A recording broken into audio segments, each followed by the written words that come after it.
Life experiences mean so much. And so in this group of 1,000 black male social workers, shit, I didn't even know it was 1,000 of us that existed. He's expressing all this outrage, right? Which I felt, which I feel the people. Which I feel the people with this outrage. But he says, I can't post this on my personal page. He says, my pastor might be watching. And as I so eloquently put, man, fuck your pastor.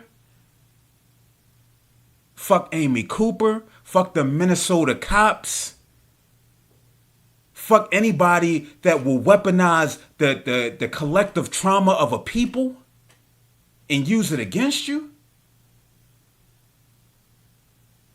If you feel like this is going to impact you politically, then my brother, you need to do some assessing of your blackness.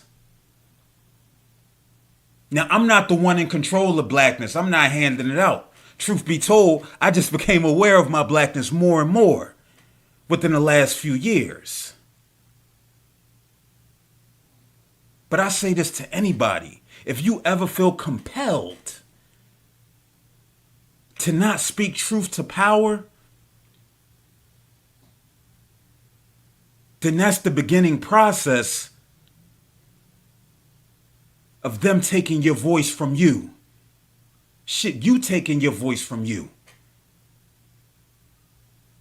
I encourage everybody to go listen to Kendrick's Mortal Man and listen to that Tupac interview. What'd he say? Pac said they take the heart and soul out of a black man, especially in their 30s. I'm going to add woman and person to that. Why? Because you got things to lose. You got a job to lose. You got friends to lose.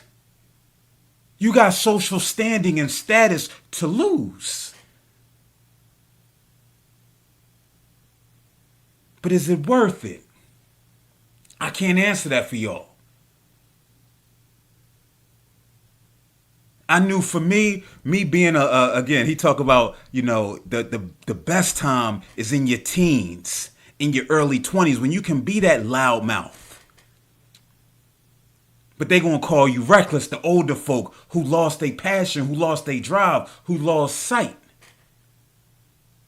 Now I get earning a living is a hell of a thing.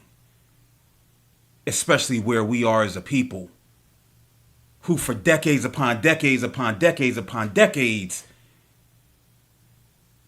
have seen not much change. The socioeconomic class that you're born into is typically the one that you're dying into. Right? But that gets into another discussion about what are we voting for, really? And so I knew for me, since a young fella, that I just don't feel comfortable with just sitting and allow things to be done to me. Now, don't get me wrong. I'm not one of those people that say, I'm not my grandparents. You see them with the t-shirt. I am not my grandparents. I am not my ancestors. I'll fight you. Shit, you know how much strength it takes to restrain? And so again, I understand. And that's why I always say, heavy is the head that wears the crown. I have no problem wearing it for y'all. Because I've been said, I'm not with all that. And so I'll be that person. Shout out to Gabriel Bryant.